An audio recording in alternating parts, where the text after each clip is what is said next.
Bobby Likis Car Clinic begins at 6 minutes after the hour.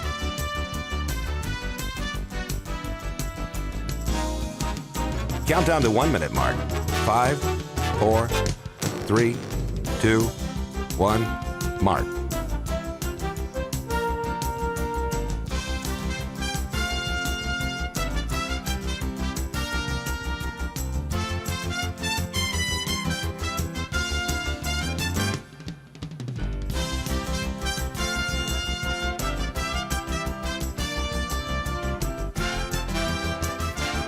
Countdown to 30-second mark. 5, 4, 3, 2, 1, mark.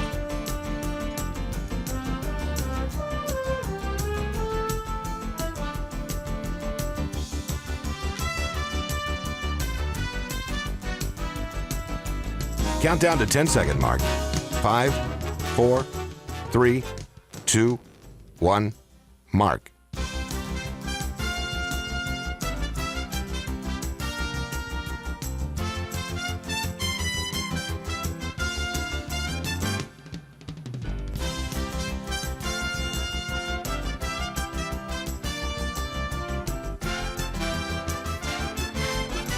Welcome to Bobby Likis Car Clinic.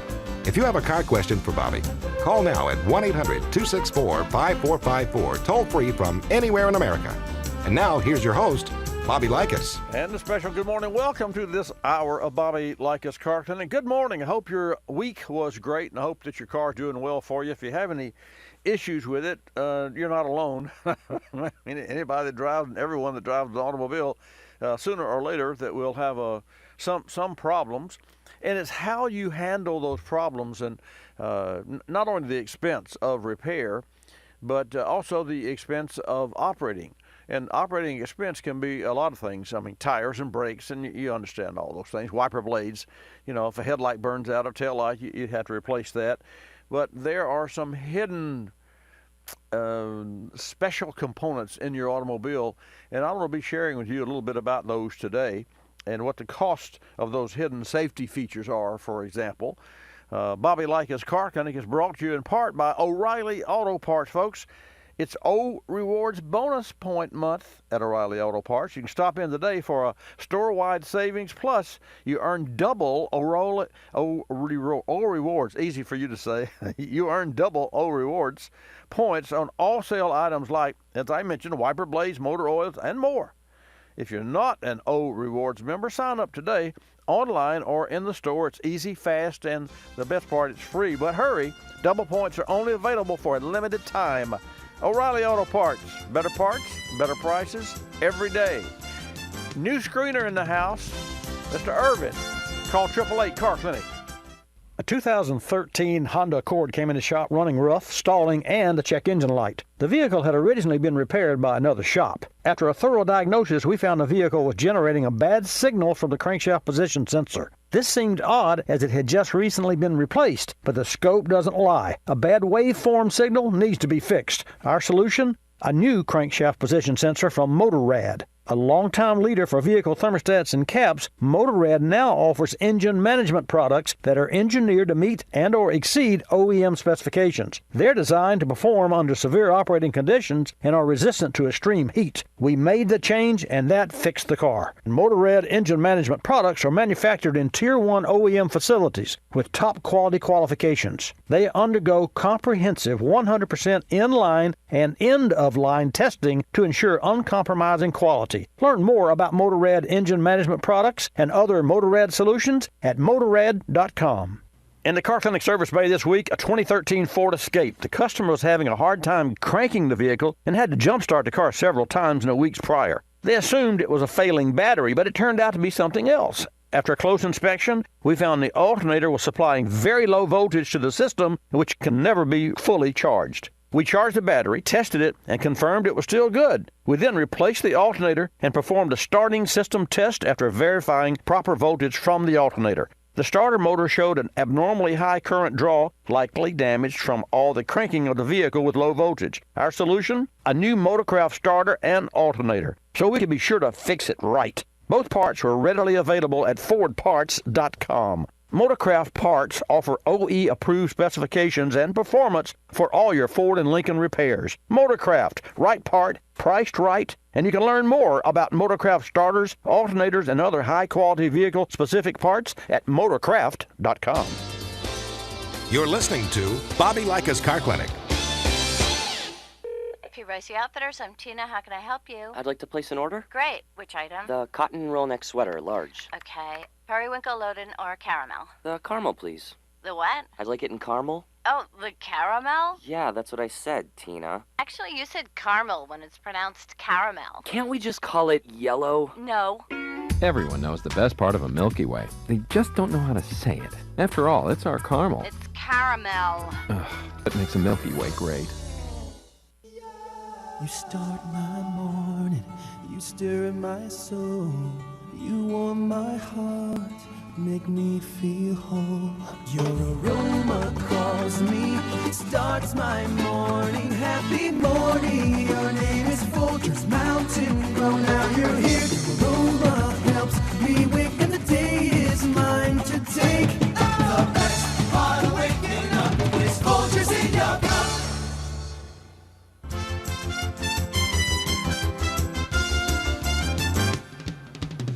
And now back to Bobby Likis Car Clinic and your host, Bobby Likis. Okay, let's get started with today's broadcast.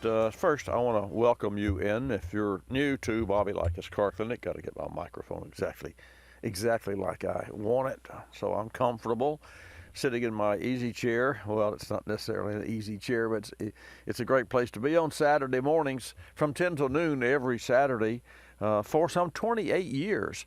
And folks, what's exciting about that, we started this program in 1991 on 4 stations in 2 states and grew that to more than 100 stations and almost nearing 200 at one time. We were partnered with, believe it or not, this is strange, guys, I smile because I just reminded myself, we were partnered with the UAW, the United Auto Workers.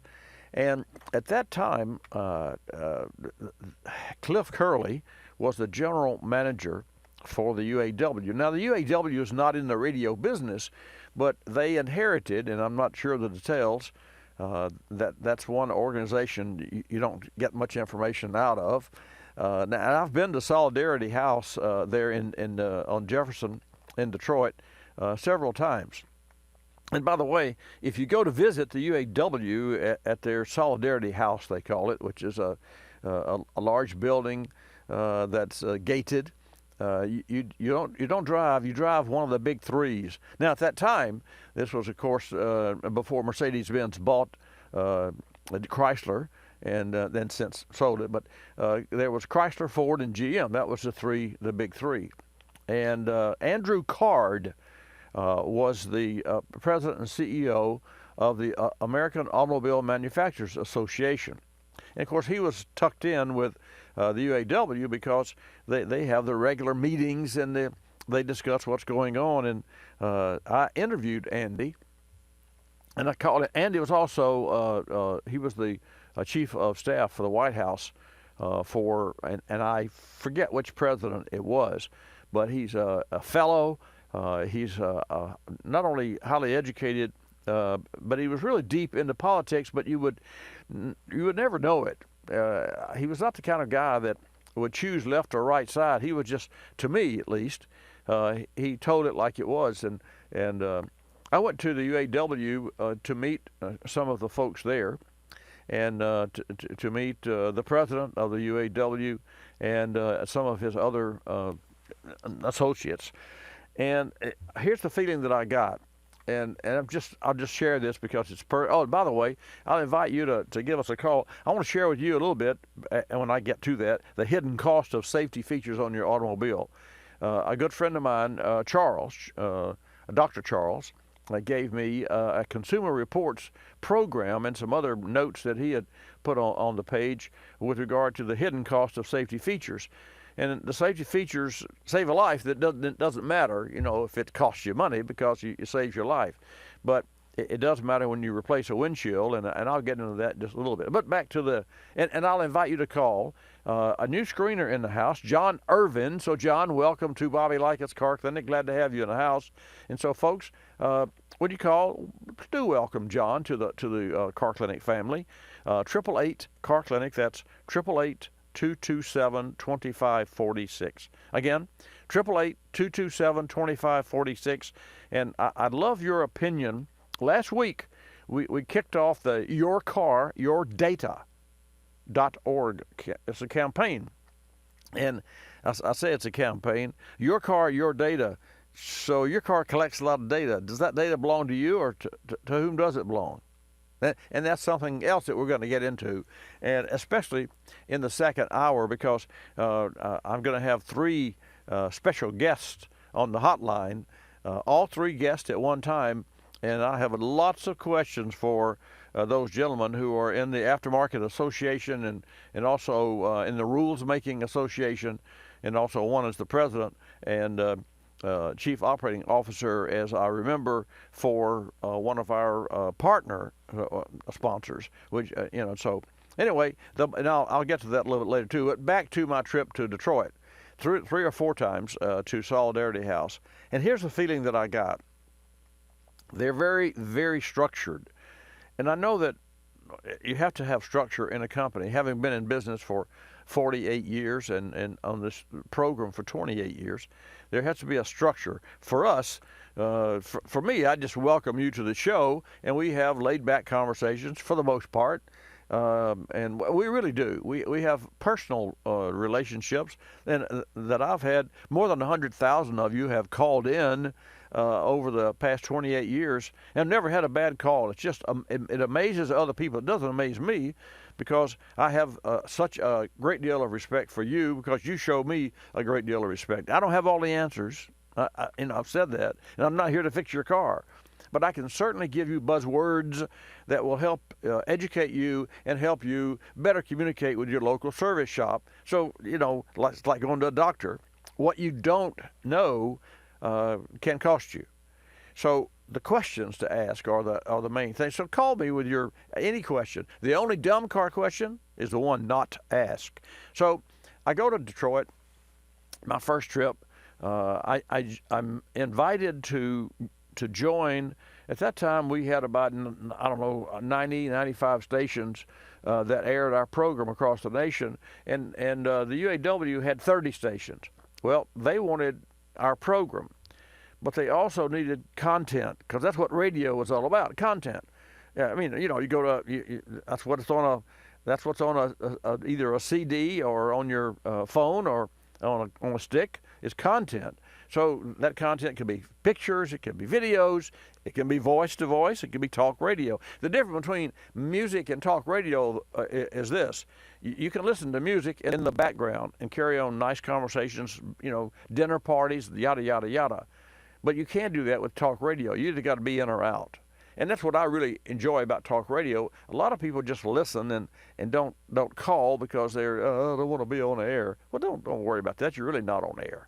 You're just having a conversation with Bobby. So 888-227-2546 is the number for you to call. And again, the bottom line is I go to Solidarity House, and I feel when I walk in, when I drive in the gate first, they check you out and all those sorts of things. And you better drive a Ford, GM, or Chrysler, because that's the United Auto Workers. Although there are other now foreign-made companies that are part of the UAW, but at that time, no, big three. And so, and I get to the punchline here, which was, let's just say that it's pouring down raining. It's one of those dreary days, and rain is just, and the problem is, when you get out of your car, do you open the umbrella? Because umbrellas are good stick in the eye things. I'm almost panicked to use an umbrella, especially when I try to get back in my car without scratching my car. There's just no graceful way to open a door of a car and then get in the car and close that umbrella, and without the rain coming in with you. So here I am. I walk into UAW. It's pouring rain outside, and there may be 5 or 6 individuals in this room. And some of those individuals walked in with me, and we all had our raincoats on, or those that didn't, which we did, and had our umbrellas that we carried in there.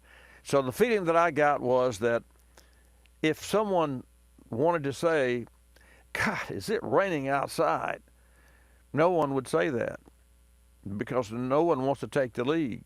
It would be as though you had a dozen people around a conference table, and it was so structured that no one would volunteer the fact to say, is it raining outside? Because it was. But now you let one person, probably the president, say, well, with a lot of wet weather today, then you'd have 11 of us that say, not us, but 11 of them would say, yeah, it's really pouring outside. So it's really a follow the leader, very structured organization. And that's good and bad. But having said that, I had the opportunity and the privilege, after I interviewed Mr. Card on one of our radio programs, and at that time it was about China. In China, they were selling chains, tire chains, American-made tire chains to China. And China says, these chains are no good. And Andy Card went over there as part of the group. And the way they tested the tire chains in China was to jack the car up so that the wheels and tires were just barely touching the concrete, put the car in gear and run the car until the chains were just completely removed and eliminated, and they would say, see, these chains are no good. Now, that's a true story, folks. And so I invited Andy, and I said, well, Andy, how was your trip? And the first thing he says, well, I can tell you right now, those damn Chinese ruptured our chains and said they're no good. And I was shocked because, I thought in the first place his language was a little bit tough and a little boisterous, and then he was so open. But that was the way that he was. And then finally, I asked Andy, when I visited his office at the American Automobile Manufacturers Association there, not at the UAW, but at his office in Detroit, why and who would attend the meetings. And this will get you when I come back. Don't touch the dial. This is good stuff, folks.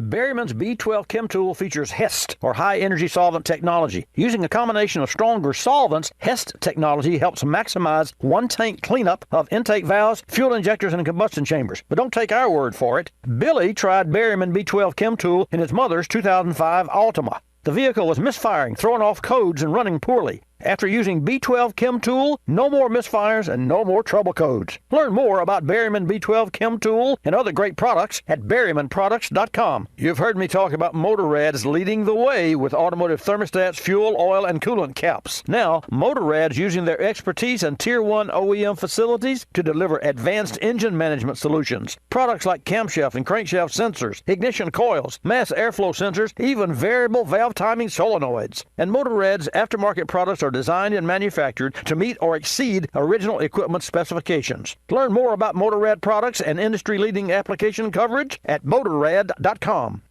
This car repair spotlight brought to you by O'Reilly Auto Parts. Folks, this week we had an 04 Lexus RX 330 with 170,000 miles in the shop with power steering and cooling system issues. Close inspection found a leaking hose, but the cooling system had multiple issues.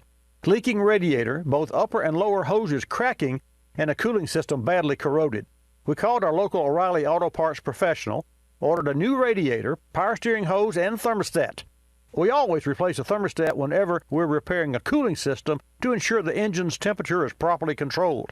What our service team really appreciates about the O'Reilly Auto Parts team is they group all of our parts in one batch and deliver them on time. This may seem like a small thing to do, but it helps our technicians complete the job correctly and on time, first time. We also flush the entire cooling system to protect the new radiator and restore life to this older Lexus. This car repair spotlight brought to you by O'Reilly Auto Parts. Better parts, better prices every day. You're listening to Bobby Likis Car Clinic. The airlines like to have sales. Summer getaway sales, holiday sales, winter sales. Truth is, at any moment, some airline somewhere is on sale with low fares to great destinations. Travelocity knows exactly what's going on, who's on sale, to where, and when, at over 700 airlines worldwide. We even have this nifty feature that lets you look at a calendar so that you can see exactly the days the great fares are available. Travelocity.com. Go virtually anywhere. AOL keyword, travel. Hun, guess my temperature. It's 2 a.m. Go to sleep. Come on, one guess. 98. Higher. Higher, 99. You're getting warmer. Wait, I'm getting warmer. Cold symptoms keeping you from getting a good night's sleep? Get NyQuil, the nighttime sniffling, sneezing, coughing, aching, stuffy head, fever so you can sleep better to feel better medicine. Use as directed. One more guess. 100. Yes. Tell her what she's won, Bob.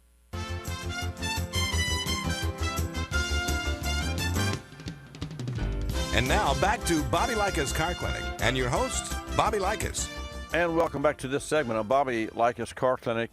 So if you just tuned in, I was sharing an experience that I had in Detroit, one of my many trips to Detroit at the UAW Solidarity House. And also I had the opportunity and was invited by Andy Card to come to his office, the Automobile Manufacturers Association, American Automobile Manufacturers Association, and that association was disbanded, closed down when the Chrysler was sold out. But for years and years, that was the organization that represented the big three, which was Ford, Chrysler, and Chevrolet. And so I was in his office, which was really a neat place. And as you walk in the main foyer there and look to the right, there was a separate room with a conference table that was, I'm going to say the conference table was 20 feet long, enough for a lot of people there. And he was telling me that the president of Ford, GM, and Chrysler would have scheduled meetings, and I don't know what the time frame was, and with them would come their associates, 1, 2, or 3 people, it depends. And I said, well, why do they come here? Well, they share and they talk about the challenges in the industry. And I said, well, why would they specifically, have to be here when everyone was here? He said, well, number one, each person that was here was just trying to see if they could learn what the other person was doing in the company, each one of the companies. So that was their opportunity to spy on them face to face, or at least maybe they trick them into saying something. And he said, besides, they couldn't afford not to be here, because not to be here, then you would not represent your company. And I thought that was very interesting to me at the time, as education to me with how large corporations work. And I also learned that, and GM in particular, which we all know through that bailout time, they were at that time, and I'm sure they still are, but I think there's a lot of lessons learned there. They were so multi-layered in management that the left hand didn't know what the right hand was doing. And as a result, and that reminded me of the UAW and their structure. So I just say this from a standpoint of a small business owner, which I have been in the business for all my life.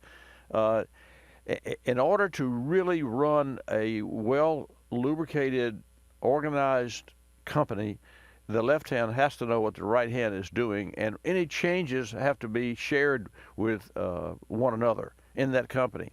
And I know there's management and there's layers and there's need to know and those sorts of things, but I can tell you communication is key. Just like, and that brings me back to your communication with your local service shop and how I can help you. And yesterday I was in the gym, and a gentleman walked over to me and he said, can I ask you a question? At the time, I was stepping up on the stepper and back and up and back and what have you. Yeah, sure. I'd be disappointed if you didn't ask me a question, because I'm a car guy, right? And he had his vehicle that was an 2018 unit car, and I won't mention the make, because it's a local dealer, but it was under warranty, and the battery went down, and he had to get AAA to tow it in, and AAA towed it in. So ultimately, here's what he was told. He was told that they couldn't find the issue after charging the battery, but that it appeared that it could have a bad battery, and they advised him to go ahead and replace the battery. And he said, well, you know, whatever, it's under warranty. They said, no, you'll have to buy the battery. He said, well, why is that? This is a true story, folks. And I had to listen several times because I didn't want to steer him in the wrong direction. He said, well, it appears to our technician that this could be a bad battery because we can't find anything wrong with the car. And the battery tests okay. But because of your issue, it's probably going to be a bad battery. So our advice to you is for you to buy the battery. He said, well, why do I have to buy the battery? That was his question to me. Because it's under warranty. Well, because it's not, we can't say that the battery's bad. Now, you tell me that's not a catch-22. And I said, let me understand. They're telling you that you need to buy a battery with your money because this car is under warranty and it quit running and the battery was dead, and they can't find anything that would cause the battery to go bad. But just to be on the safe side, you need to buy a battery. They won't pay for it to charge the dealer, the manufacturer, with it because they can't condemn the battery. He said, that's exactly. I said, well, here's what I would advise you to do. I would advise you to ask them point blank and talk to a manager, are you telling me that the battery is bad or good? Well, that's a simple question. Well, I don't know. The answer is going to be, well, we can't say because we can't prove it's bad, therefore we can't replace it under warranty. But we're advising you, but you're advising me to buy a battery. So I said, well, that just doesn't fly. What they should do is just put another battery in the vehicle and let him have the car back and to determine if that's a problem. I mean, what's the worst thing that could happen? They save his battery and and they put it back in the car, but versus him having to buy a battery for a car that is in warranty. In the new car, a car had 16,000 miles on it. So that doesn't make sense.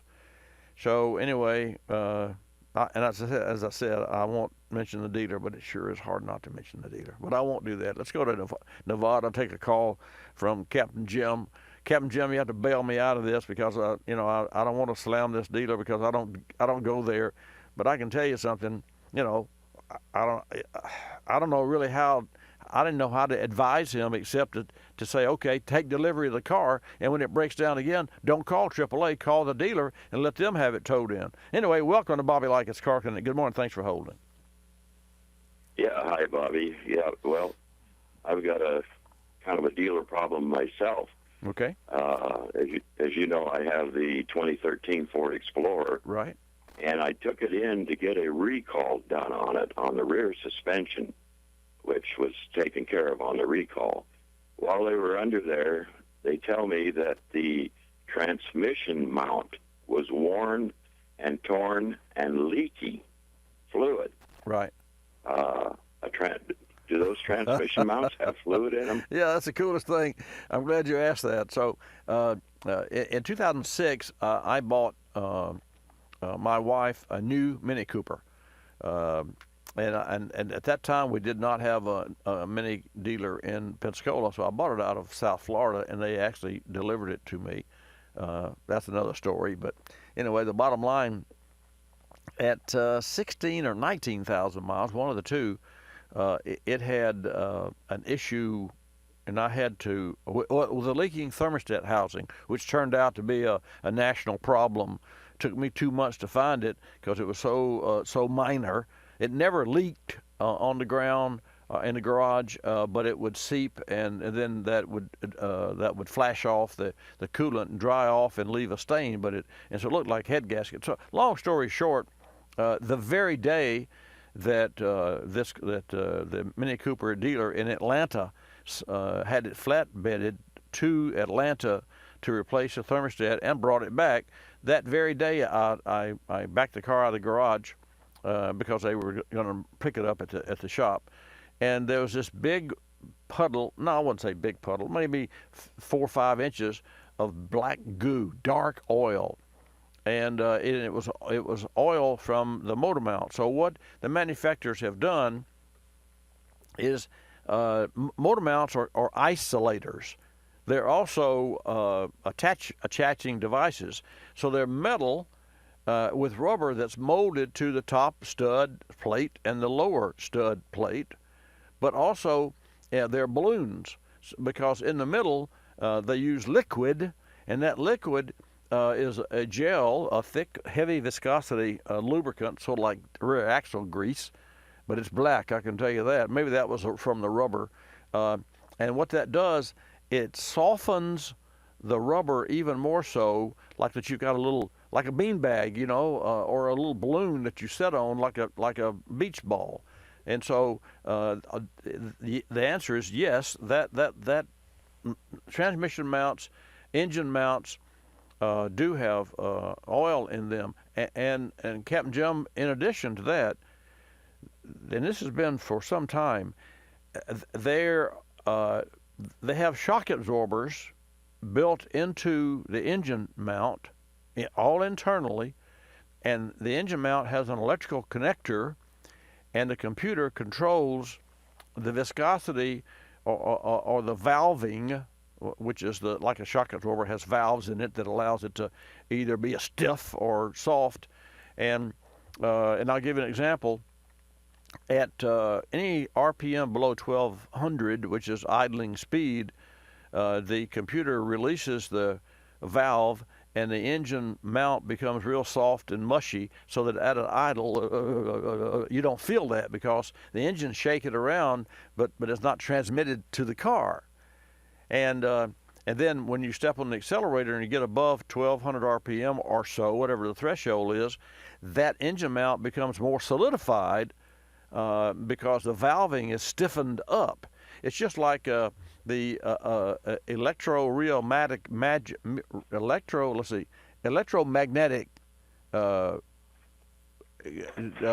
traction, not traction control, but riding control. So shock absorbers, for instance, on my car, I have a city, a normal luxury setting, or I have what's called it's a flag, which is like racing flags, but it firms up the ride.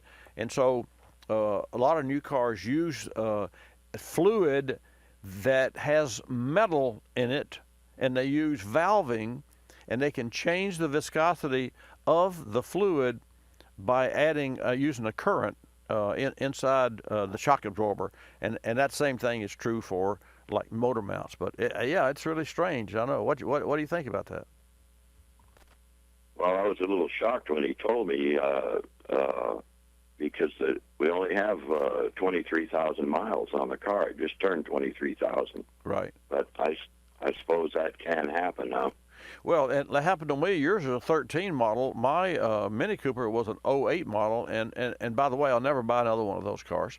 That Mini Cooper had, at 16,000 miles, had the thermostat leak, had that motor mount, as I said, and the sun visor that my wife broke. The hinge, but that broke twice, and finally I made my own pin and fixed the other one. It also had a seat bolster, and it's never been in the sun. Hold on, we got to break, and I'm going to come back and finish the story.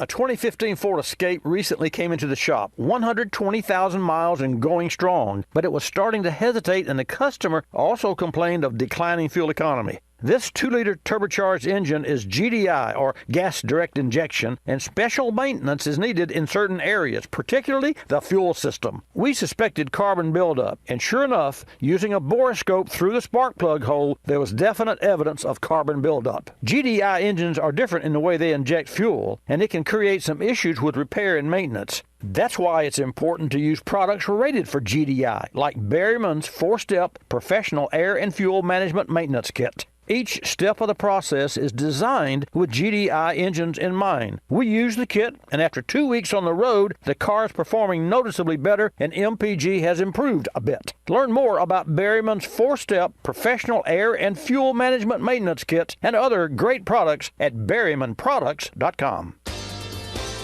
You're listening to Bobby Likis Car Clinic.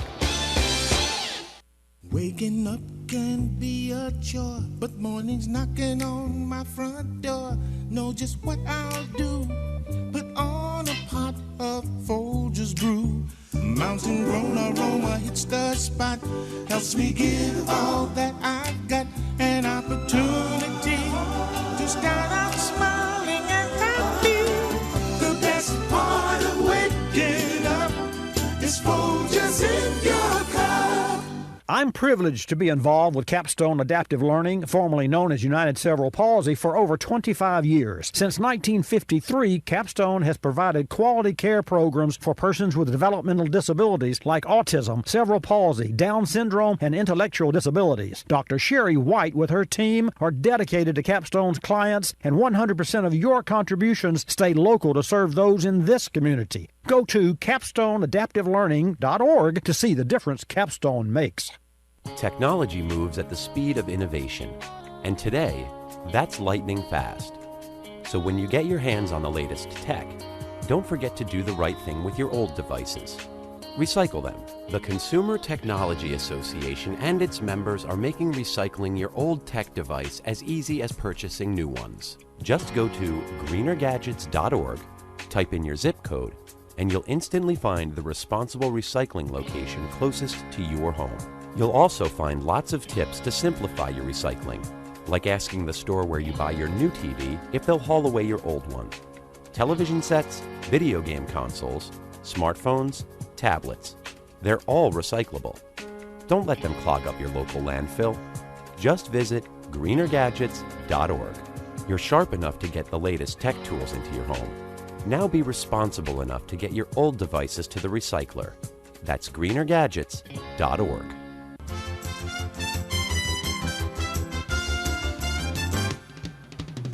And now back to Bobby Likis Car Clinic and your host, Bobby Likis. And welcome back to this segment of Bobby Likis Car Clinic, brought to you by Berryman Products, folks.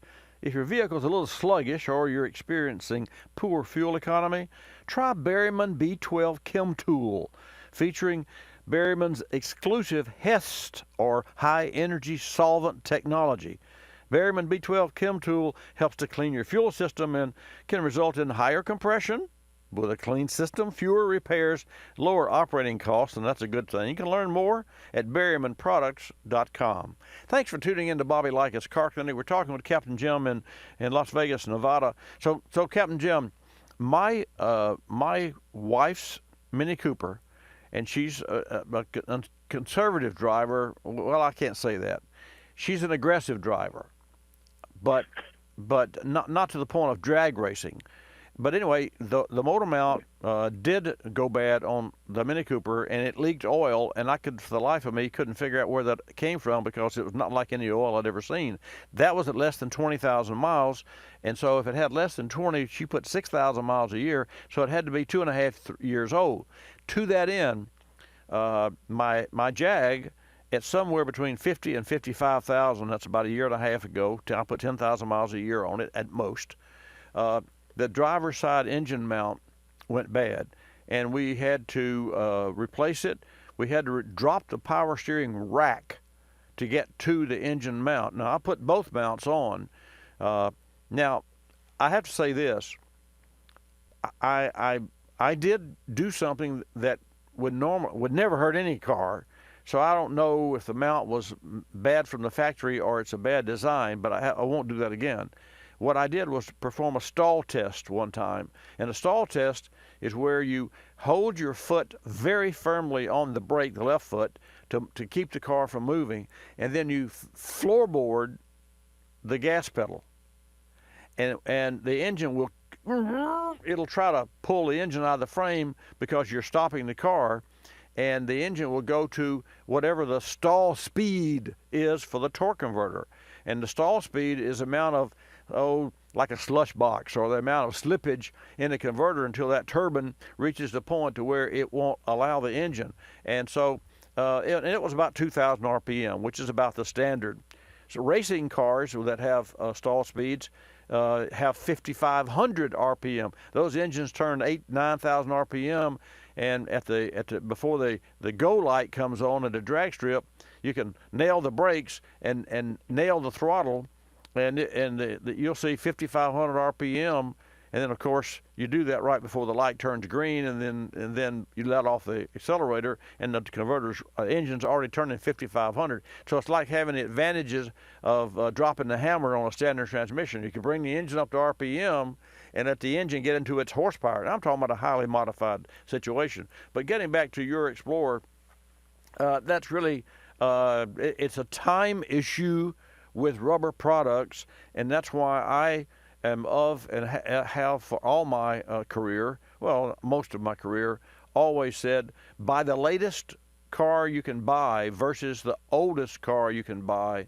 because of the higher technology and because of the lack of aging on the newer car, even if the newer car has more miles. So anyway, any questions? No, and it's around $525 to replace it. Wow. Does that sound about right? I don't know. I have to look at. I don't keep repair figures in my head, but I don't remember what all was involved, and that mount may have had other components that were part of it. I wouldn't think so. I mean, a transmission mount, is a transmission mount, but it depends on if they had to remove the cross member or not that supports that mount. It may be that it was buried, or we had a shift cable that we replaced on a Corvette, and Johnny Bars, you hear me talking about Johnny, our master ASE tech. Yeah, he had to drop the exhaust system, the dual exhaust system, from this Corvette because the tunnel, and again, the Corvette has a rear differential and front engine, and there's a cast aluminum torque tube that connects the two. So it's a monocoque construction, kind of. In other words, the suspension on the rear axle axle drive, the rear axle transmission is in the rear. So the rear transmission and the front engine are not just bolted to the car, they're bolted together with a torque tube. Like years ago, they had this in some cars, and so what he had to do was first remove the exhaust, and then remove protective panels that shielded the tunnel from the converters and the exhaust, and then get to this shift cable that went from the shift rod handle to the back of the car, and it was locked in a man's driveway, and they couldn't get it out. So he actually went out there, and we don't do this, but this was a special customer, and so Johnny went out to his house and crawled up under the car, disconnected the cable from the transmission, and manually put the transmission in gear by moving the lever. So it was really kind of a cool thing. I was proud of him, and after I found out about that, I wasn't proud of the fact that we sent somebody out, because that's a good way to get somebody hurt. You just don't do that. Yeah. But anyway. Well, the Explorer is front-wheel drive as well, so everything is all pushed down in the okay, hood that there. makes more sense. So what has to be done then, in order to get that mount off, is you have to take a cradle that's like an A-frame, and put that A-frame on the front fender wells not on the fenders, but just inside the fenders, on the little where the bolts are that hold the fenders on, and then strap that to the engine, loosen the mount, jack the engine up, hold the engine in place, because otherwise it'll fall down, and then take the mount off, and then reverse the procedure. So yeah, I can see where that would be right. Now here's the good news: more than likely, the mount that was replaced, the mount that was installed, was better than the one from the factory, because what happens is over a period of time, when manufacturers have problems with parts, the replacement parts are superior to the original part, especially for you got a low mileage vehicle, and so I say that because I'm hoping I'll know in another 3 or 4 years, if I still have my Jag, I'm hoping that the mounts that Johnny put on were better than the ones, because the ones that came off was torn in half. And you say, well, you did that. You put a lot of strain on it. Well, so what? I've done that to, I don't know, thousands of cars in testing. When somebody comes in and says, when I load my car, when I step on it, it misfires. Well, you don't have to drive it. You just hold your foot on the brake and stuff. Now, you don't do that, but 3 seconds max. Anyway, hey, thanks for calling. Any other questions? Nope, that's it. That's all I had. Okay, let me remind you of this. Next hour, I've got 3 gentlemen that I'm going to have on air that has to do with your car, your data. And by the year 2022, which is 2 years from now, 87% of new cars will be transmitting wirelessly data back to the manufacturer. Right. I have a lot of questions for those gentlemen, so please tune in. Okay, I just wanted to remind you that we have the NASCAR here in Las Vegas this weekend. And unfortunately, it looks like we're going to get a little rain today, but it should be nice and clear for the Sunday race. Oh, that's great. Well, congratulations. That's really cool. We don't, as you've heard, Terry Sabiston, the motorsports director for WNDB and Daytona, calls on regular occasions because there's always something going on with cars down there. And last week's Daytona 500 was really very interesting. I wish I'd been able to watch it all. Hey, got another call. I thank you, Captain Jim. Be safe. Okay, thank you very much. Thank you.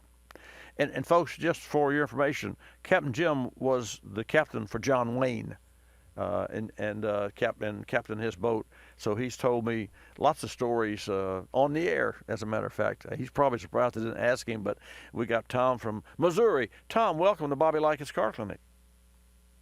Good morning, Mr. Mike Likis. Good morning, Mr. Tom. How are you doing? I'm fine. How are you? Couldn't be better. It really, I was just, as you heard me talking with Captain Jim there, I'm really interested in the next hour because we've got these 3 gentlemen, and they're going to be sharing the information about your car, your data, and Big Brother is watching. Make no mistake about it. But I have reports about the hidden cost of safety features. I have another article here on lawmakers and lawyers are arguing over self-driving car rules.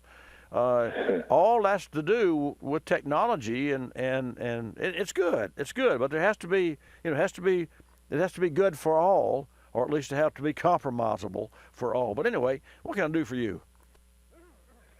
Well, I'm actually very interested in that discussion, but my problem, it's really not been a problem, but it's just kind of raised a question. On my Colorado, twice now I've had but this happened a year apart.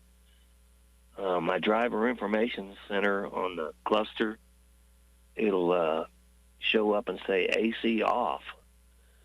And I did a little bit of, I looked through the manual and tried to find out what that meant. Right. And it said my car was overheated. But it's only done it twice, and both times were in the winter. And both times it went away after, just turn the car off. Right. Well, I turn it off, let it sit for a while, and then it goes away. Well, and I'm not sure why it would be hot if if I got plenty of fluid and nothing else. Well, it says AC off, and you looked at the owner's manual. I'm proud of you for that, Tom. You'd be surprised.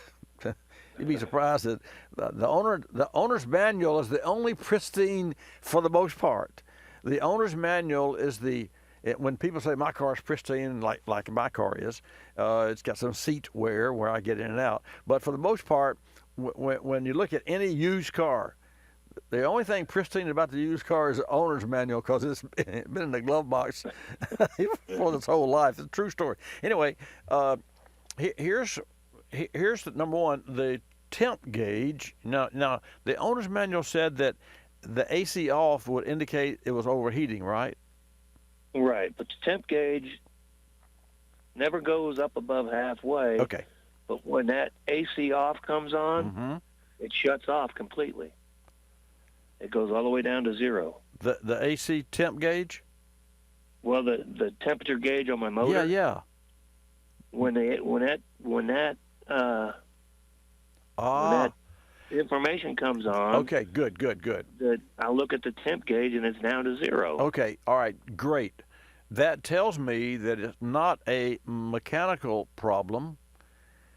More than likely, I can't say for sure, but without testing. But I'm going to say, in my educated guess, that what you have is an electronic connector problem, and the safety program, the default in the engine management, the ECM, which is a computer that tunes the engine, and related black boxes, some 25 of them at a minimum, sees an issue with a wire connection, but it doesn't know it's a wire connection. It just knows that the reading from the engine temp is not within the specifications. Ergo, there's a problem here.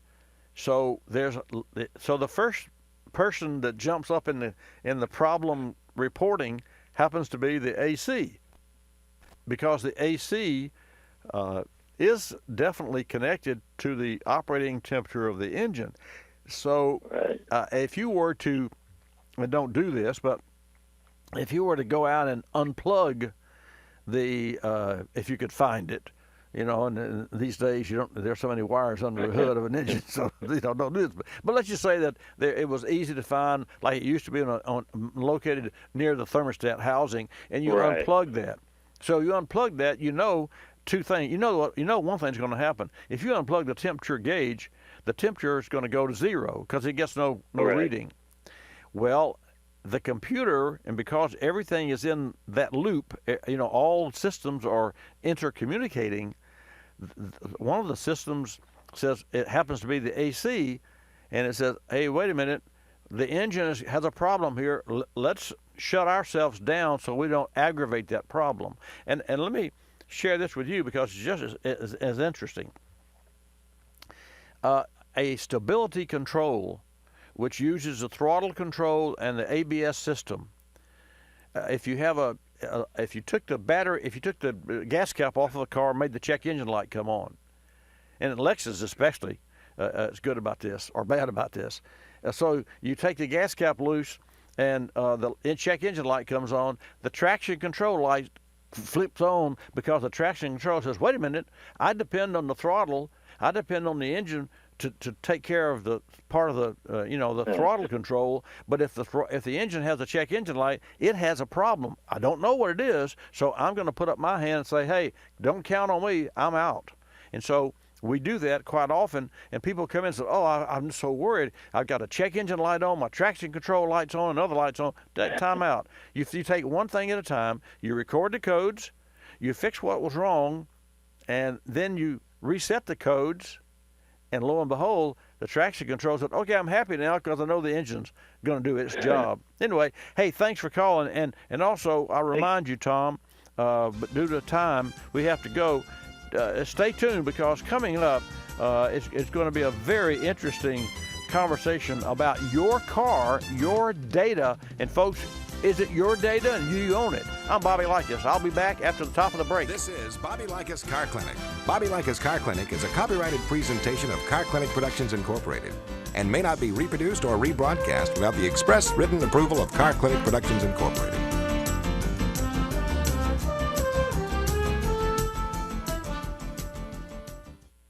Folks, there are a lot of things going on behind the scenes in a repair shop beyond diagnosing cars. Sometimes technicians get caught up in a repair that just keeps needing more. Recently, an 05 Saturn came in the shop. A 15-year-old car, 150,000 miles. Our young customer was dealing with a coolant leak, a slow, steady drip on the engine area on the driver's side. After a cooling system pressure test, we determined the lower radiator hose was leaking. We replaced the lower hose, topped off the system, and parked the vehicle. All good. Upon prepping for pickup the next day, you can imagine our disappointment to see coolant leaking from the right side of the radiator. A $500 repair. Our solution? A bottle of K-Seal, which can cost under $20. K-Seal features ceramic technology and is designed to repair leaks without clogging. One bottle completely solved the problem, sealed the leak within 10 minutes. K-Seal is available at fine retailers everywhere, like Napa Auto Parts. So when you have a cooling system that has a leak, don't just seal it, K-Seal it. For more information, go to kseal.com.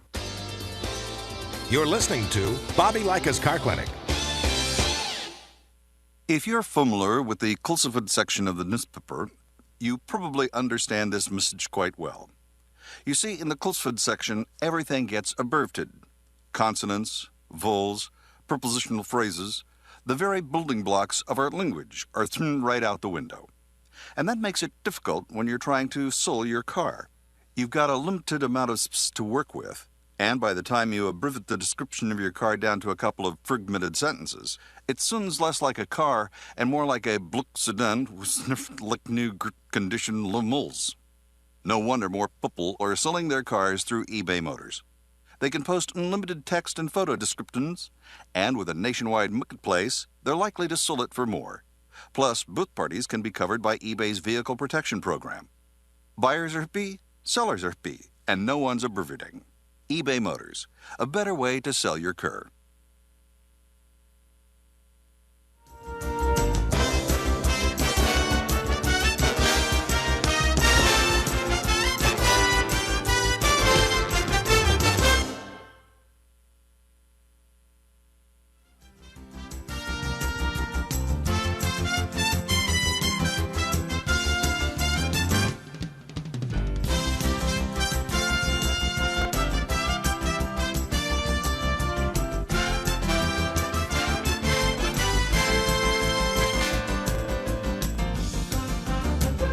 Bobby Likis Car Clinic begins at 6 minutes after the hour.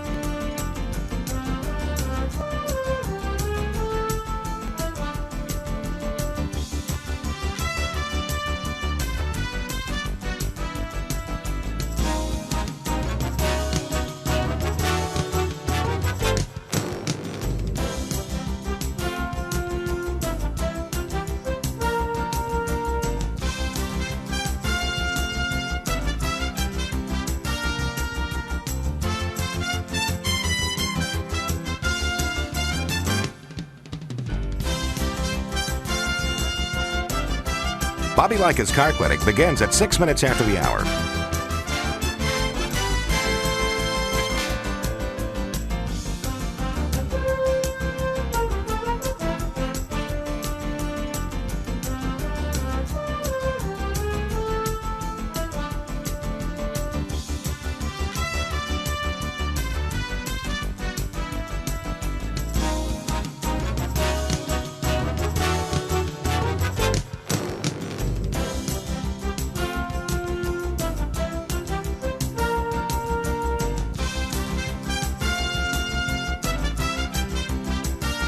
Bobby Likis Car Clinic begins at 6 minutes after the hour.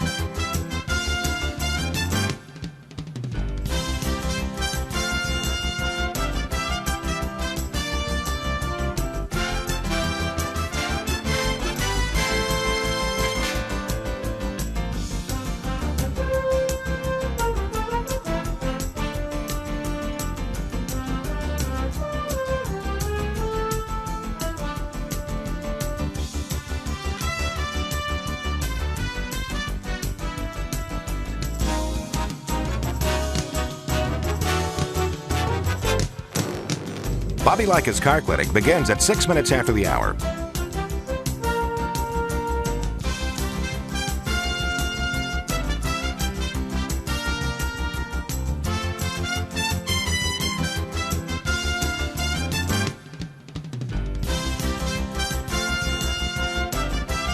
Bobby Likis Car Clinic begins at 6 minutes after the hour.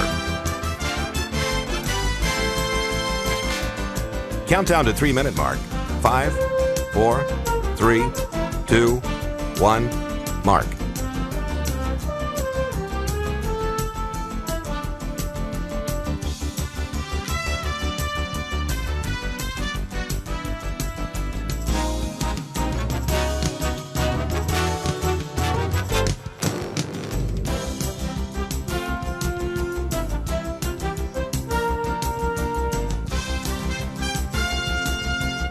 Bobby Likis Car Clinic begins at 6 minutes after the hour.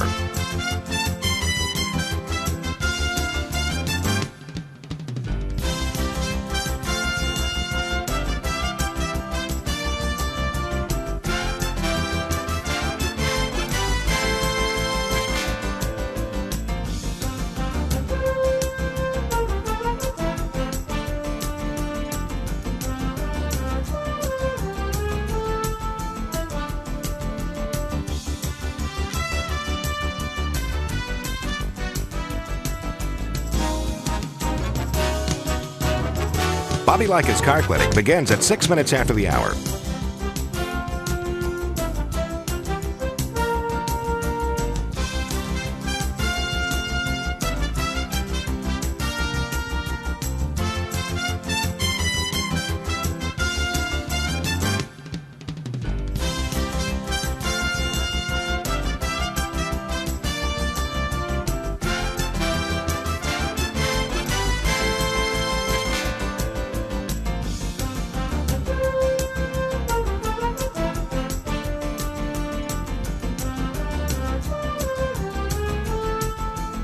Bobby Likis Car Clinic begins at 6 minutes after the hour.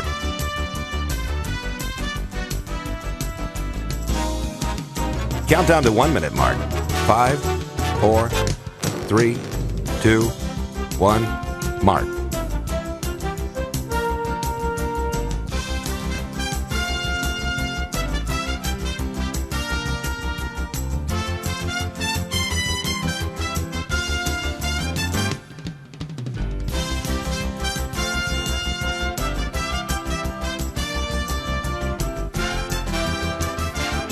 Countdown to 30-second mark. 5, 4, 3, 2, 1, mark.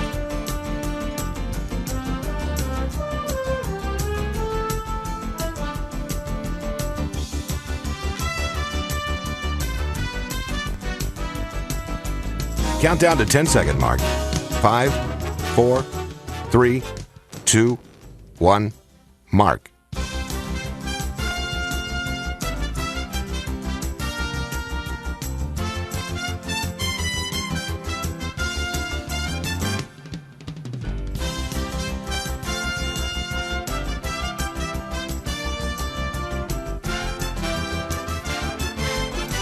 Welcome to Bobby Likis Car Clinic.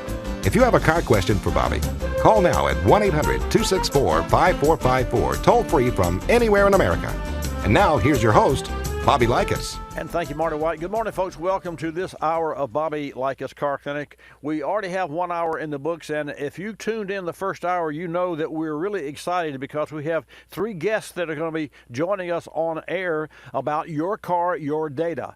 And this hour is brought to you in part by Optimal Batteries. Optimal batteries are up to 15 times more vibration resistant than traditional flooded batteries. Optimal Batteries, the ultimate power source. You can learn more about batteries and Optimal Batteries where? At optimalbatteries.com. That's a Clarius company. I mentioned batteries because batteries are so important to the data of all your automobile. Everything, no pun intended, starts with the battery. So when your car is 3 to 5 years old, just know that it's going to be nearing the time for a battery. And of course, I install AGM, the glass mat batteries that are the top of the line. So here's where we are. Your car, your data. So is it your data? And exactly what's going on in your automobile? How much data is being collected and who owns that data? Well, joining us are Bill Hanvey and Paul McCarthy, and you'll hear Mark Buchholz.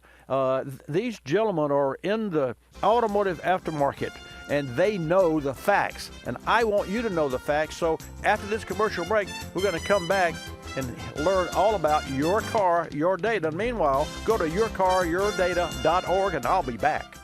Coolant leaks can be expensive, with repairs costing a few $1,000s or more. And these problems often hit vehicles late in life when they may be only worth a few $1,000s. There is an alternative. K-Seal is a pour-in solution designed to stop leaks and help prevent future leaks. Older sealers use sodium silicate, which has a tendency to clog the system. K-Seal features ceramic technology that's designed to repair the leak without clogging. Learn more about K-Seal at kseal.com. Don't just seal it, K-Seal it.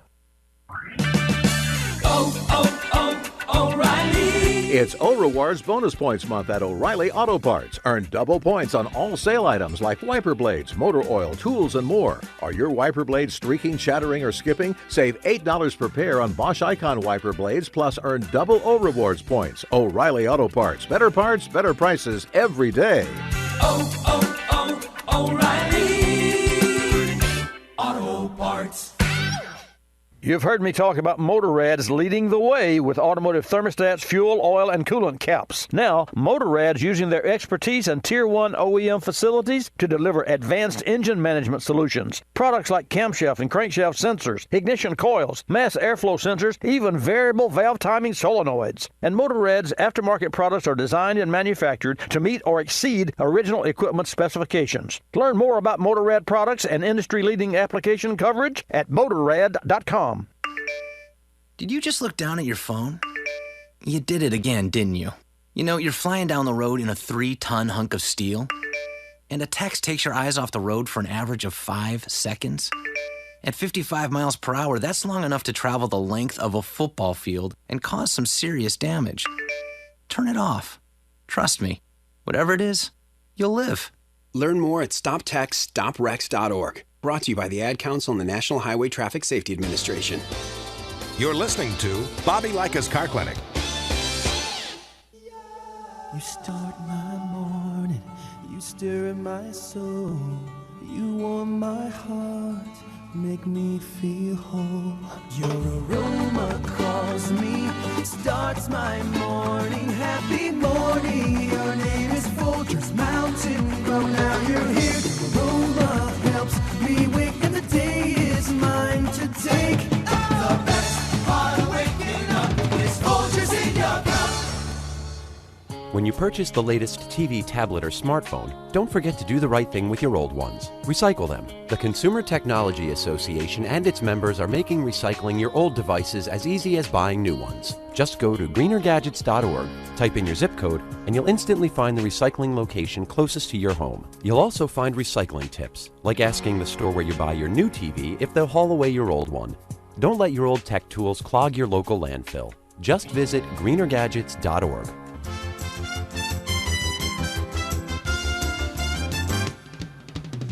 And now back to Bobby Likis Car Clinic and your host, Bobby Likis. And welcome back to Bobby Likis Car Clinic. As we have recently talked about your car, your data, on the website yourcaryourdata.org, I want you to understand that your vehicle produces data with vital repair and maintenance information. Now, that's really great for you, but if your data is stored on a computer inside your car, you can control who accesses it. But here's the catch. Newer cars began wirelessly transmitting data straight to car manufacturers. If car manufacturers control it, they can limit the number of places you can take your car for service. You could be stuck with a more expensive option or have to take your car somewhere that's totally inconvenient for you. They could also share and sell it with third parties without your consent or knowledge. Joining us today to talk about Your Car, Your Data, Your Choice campaign, we have 3 guests. Bill Hanvey, President and CEO of Auto Care Association, Paul McCarthy, President and COO of the Automotive Aftermarket Suppliers Association, and Matt Buckholtz, President and General Manager of Motorrad. Gentlemen, welcome to Bobby Likis Car Clinic. Great to be with you, Bobby. Bill, let's start with you. Again, you're President and CEO of the Auto Care Association. Share with our Car Clinic listeners and viewers about Your Car, Your Data, Your Choice campaign. Sure, Bobby, and I want to thank you for the opportunity to talk to your listeners. And I'll ask a question of your listeners. And for those of you that own a newer vehicle, 10 years or less, are you aware that your vehicle transmits that data? Well, and I can answer that question through the research that we've done. Is that nearly more than 3 in 4 people who own a newer vehicle are not aware that their car is transmitting data. And when we say data, we mean all kinds of data. The vehicles contain many sensors that transmit performance data, geolocation data, in other words, where your car is, where it's not, how it's performing, how much you weigh. So when that little light comes on the dashboard, when you put a gallon of milk on the seat, your seat is a scale, and that's transmitted back to the car manufacturer in terms of all this data that, as you mentioned, is being aggregated and sold by the car makers. By 2022, Bobby, 87% of the new vehicles that are manufactured in the U.S. is going to be able to transmit this data wirelessly.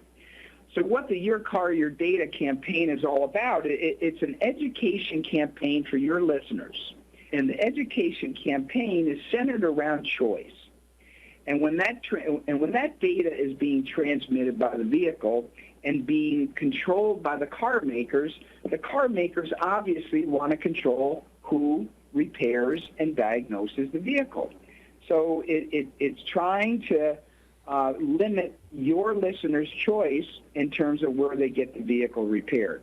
Obviously, they want that to be able to be repaired at their dealerships.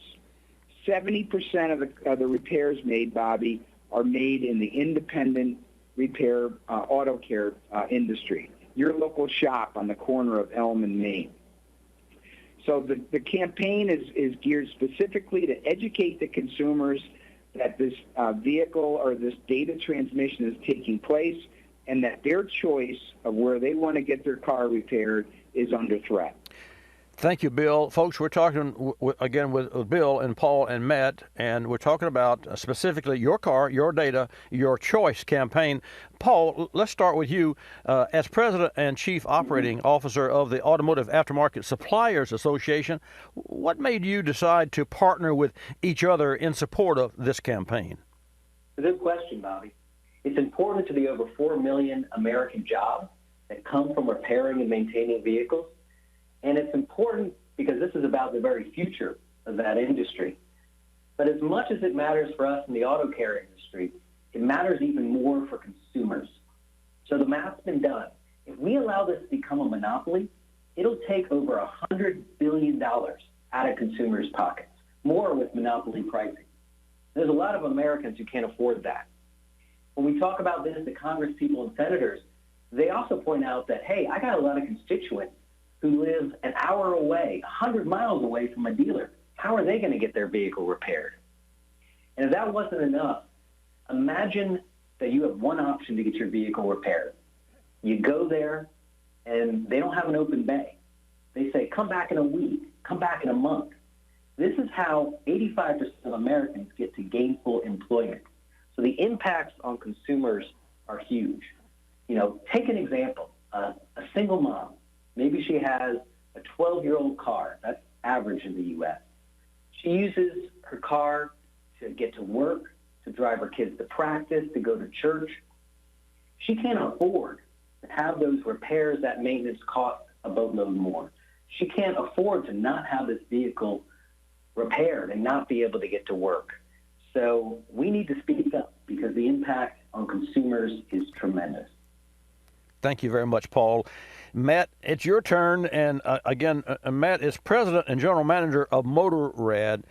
And Motorrad is an aftermarket automotive parts supplier. So, Matt, why is this issue important to the independent auto care industry? Thanks, Bobby, and thanks again for having me. This is really important. I mean, as Paul mentioned, we care about that single mom, and I love hearing stories about people like that, and hearing that our product, our quality product, was able to get that person's car back on the road so they can go about their lives. And Motorrad has concerns, and we about making sure that that mom continues to have the choice of where she wants to get the car repaired. Many different locations, not just a single location or at the dealer that, as Paul said, could be 100 miles away. And so we just want people to have that choice. And a large part of our business, as you know, and your listeners know, is supplying parts to independent repair shops around the country. And as Bill said, 70% of the repairs are done at those independent repair shops, and that's where our parts are supplied. And that's where consumers, in most cases or many cases, choose to take their car. So we just want people to have the choice, and that's important to Motorrad, so that we can keep consumers and keep the cars on the road.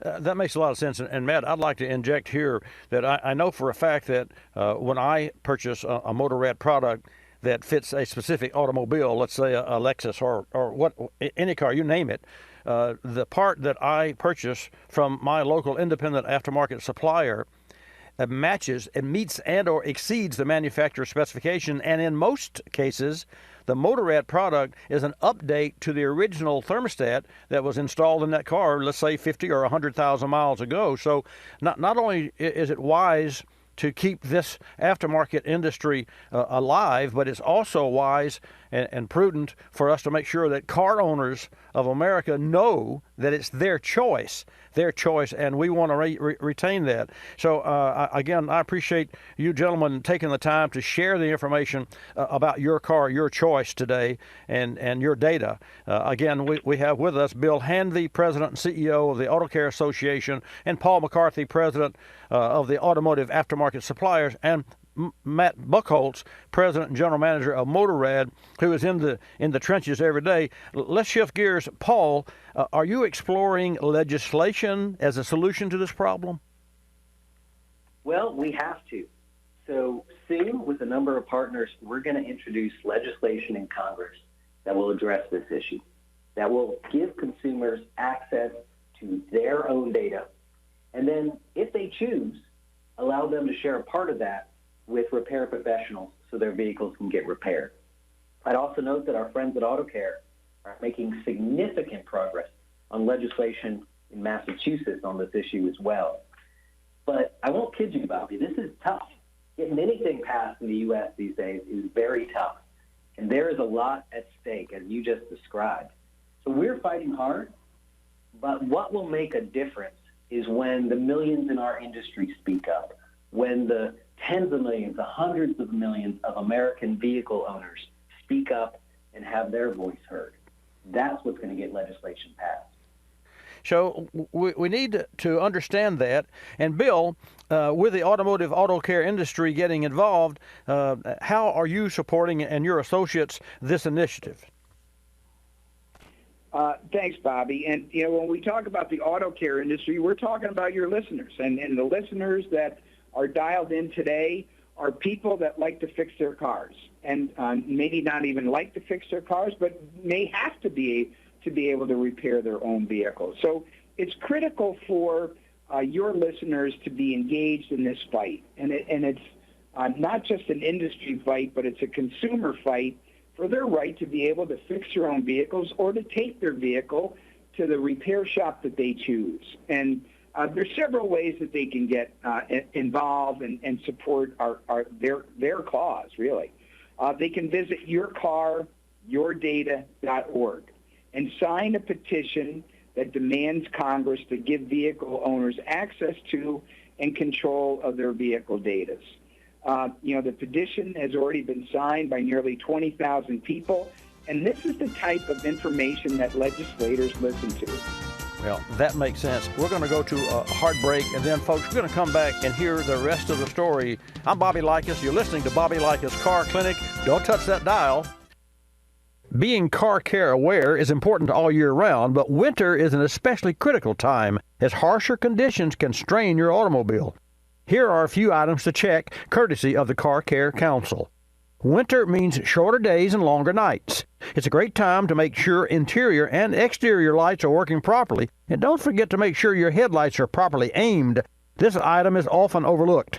The best way to warm up your engine in the winter is to drive gently at the start. Make sure your ice scraper and snow brush are accessible, and replenish your emergency kit. Jumper cables, a flashlight, blankets, extra clothes, bottled water, non-perishable food, and a first aid kit with any medication that may be needed. It may seem like a lot, but better safe than sorry. For more great tips, videos, and recommended service schedules, visit carcare.org. And while you're there, order a free copy of the Car Care Guide for your glove compartment. That's carcare.org. Today's Repair Spotlight is for gasoline-powered engines with 60,000 plus miles. At this age and high mileage, vehicles can develop irritating small oil leaks that can make a mess and ultimately cause serious damage to engine and chassis components. The solution? Berryman's B60 High Mileage Oil System Rejuvenator. It's simple to use and safe for engine components like catalytic converters and oxygen sensors. Berryman B60 High Mileage Oil System Rejuvenator cleans and protects the crankcase and engine oil system on all gas-powered vehicles vehicles, and conditions and revitalizes seals and gaskets to help stop oil leaks. Berryman B60 High Mileage Oil System Rejuvenator contains zinc-based ZDDP and molybdenum moly to help fight friction, heat, and wear. It helps prevent sludge formation to maximize engine performance and life. Don't put up with those pesky oil leaks. Add some Berryman B60 to your motor oil and add another level of protection for your engine. Learn more about Berryman B60 and other great products at berrymanproducts.com. You're listening to Bobby Likis Car Clinic. Telephone tip. From Geico Auto Insurance. When calling Geico to switch your car insurance, you will not need acetaminophen, naproxen, indomethacin, ibuprofen, a cold compress, an on-call acupuncturist, or any other pain remedy. In 15 minutes, you could save 15% or more. If it were any more painless, you could do it in your sleep, which is theoretically possible since we offer complete 24-hour service. Call 1-800-947-AUTO, 1-800-947-AUTO. Geico Direct, the sensible alternative. When I grow up, I want to be a new pair of blue jeans. When I grow up, I want to be a kid's first computer. I want to be a warm fleece on a I want cold to be day. a football I want to be stadium. a bike that races around the country. I want to be a bench on a forest trail. When I grow up, I don't want to be a piece of garbage. And if you recycle me, I won't be. Give your garbage another life. Recycle. Learn how at iwanttoberecycled.org. Brought to you by Keep America Beautiful and the Ad Council.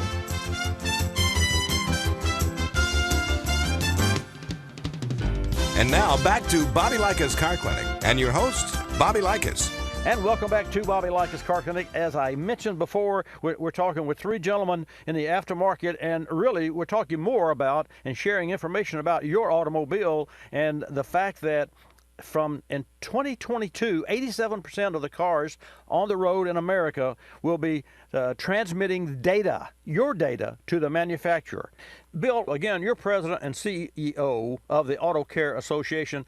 I can't think of any car owner that would not like to have and retain the control of his or her information as it's being recorded in their automobile. But please continue. And, to our point, all we're asking for, and, we talked about other data that's being transmitted by the vehicle, such as personal data, geolocation data, weight, so on and so forth. But what we're focused on is simply the repair data that's necessary for either the consumer or for the shop to be able to fix their own vehicles. Again, you can visit us at yourcaryourdata.org. Sign that petition. It lets the legislators know that you're interested, that you're engaged, and this is this is a fight that we all need to engage in. No doubt. Just a couple of more questions, and gentlemen, again, thank you so much for joining us today on Bobby Likis Car Clinic. Let's go to Paul. The issue of vehicle data privacy appears to be a new issue, but is it new? Can you talk about the issue that is impending, and is that already affecting today's market? Well, it's a very good question, Bobby. And the answer is it is absolutely affecting us already. We cannot afford to wait to address this issue. So one of our members did an analysis, and it showed that there's already 100 million vehicles on the road today in the U.S. that has some kind of repair constraint. Now, at this point, it may be just something small or some of the new technology that's out there, but the number of those vehicles, the breadth of those things we can't repair anymore is increasing and increasing fast. And let me just give you an example from a recent newspaper article. They were talking to Rick Ramstrom of Ramstrom Service Center, and he pointed out that he's already paying over $20,000 a year to automakers to get access to the information he needed for repair and maintenance activities. And that number is increasing every year. And even with that spend, he can only do about 70 to 80% of the repairs that come in due to some sort of data or information constraint. So this is happening now. It's growing. And we can't wait and wake up 5 years from now and have a vehicle that, because it can only get repaired in one place, is worth a heck of a lot less than we thought it was. So the time for action is now. Agreed. Bill, just another question of you, if you don't mind. Knowing the issue is already impacting today's market, as Paul just mentioned, how could it affect the industry in the near future? thanks again, Bobby. And I think Paul really touched on it quite well in terms of, the technology that is invested on by the shops to be able to do this. They need to keep up. An independent technician today, they are akin to an electrical engineer in terms of trying to diagnose some of these vehicles, and they need access to that data. So if they don't have access to that data, again, you're going to be forced to go to the car dealer for that. And this is not just an issue that's related to the automotive industry. Interestingly enough, on the agricultural side, we're beginning to see the same type of thing with tractors and new farm machinery that is being required, that those types of machineries go back to the dealerships. Well, if you've got a combine down in the field and you have to wait for your dealership for a week to get back to you, that's going to ruin your crops. The same type of thing, to draw it back to Paul's analogy, if you have to wait a week to get your vehicle repaired, you're going to miss work. You're going to miss obligations that you have as a family. So this is very real. It's taking place right now, and if we don't get this done, it's only going to exponentially get worse.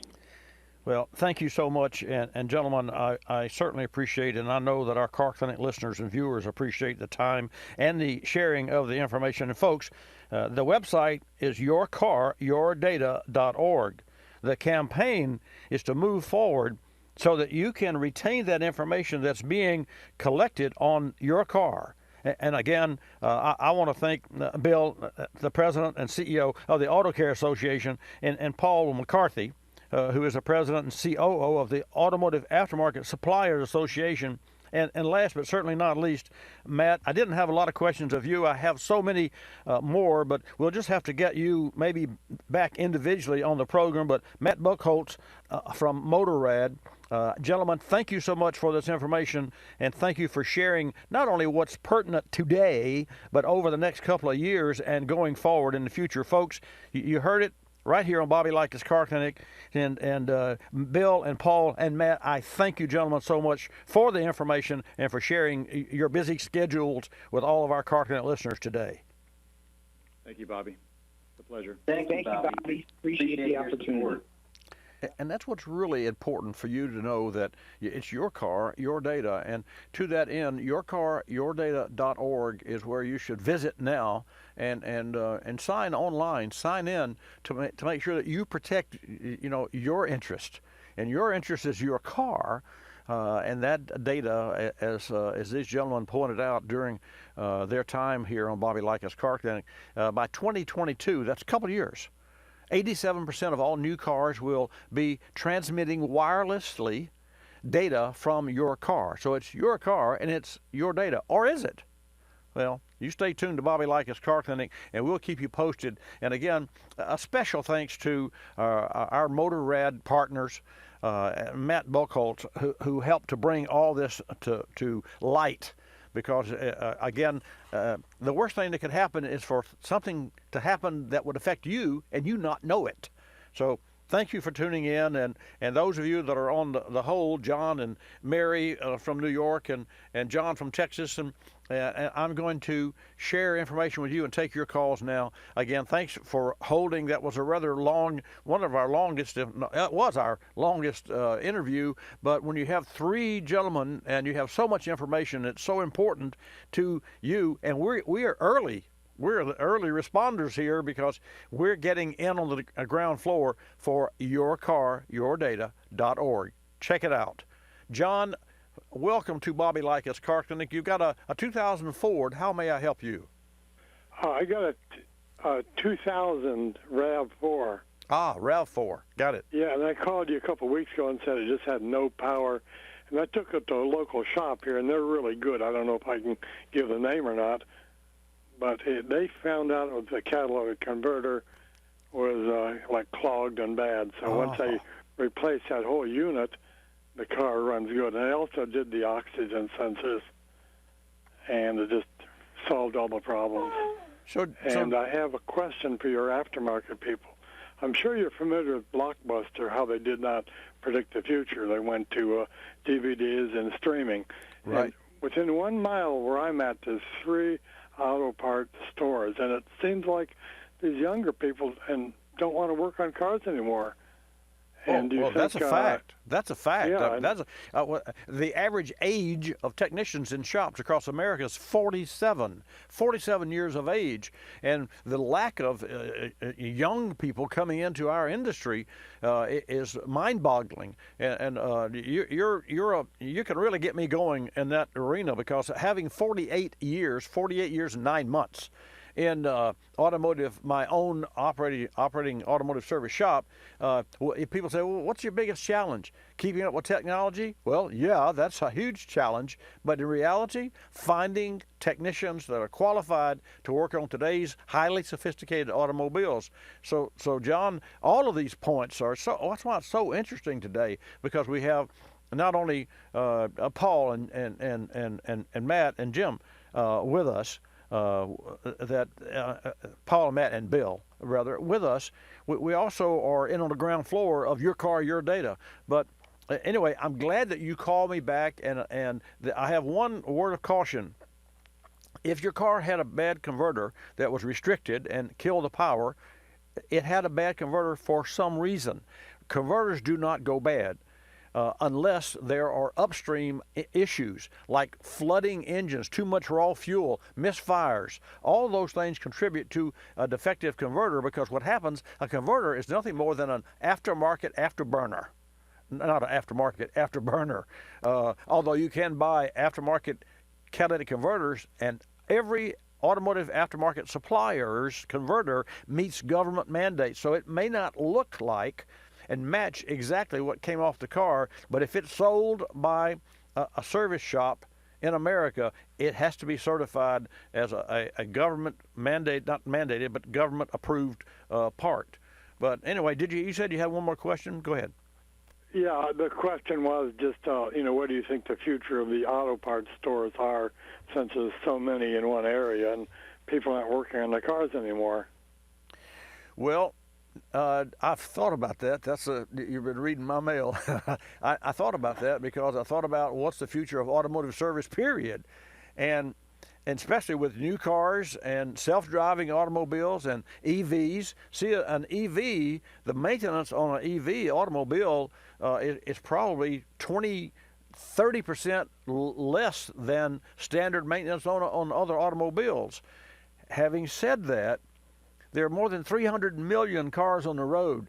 So if we stopped making cars as we do and know today, which you can't stop on a dime, we've got a big ship going here, and I happened to ride on the George Washington one and did a catapult off and the George Washington ship, and I talked to the captain. I sat in this chair, actually, in the crow's nest, and he told me it took miles to turn that ship.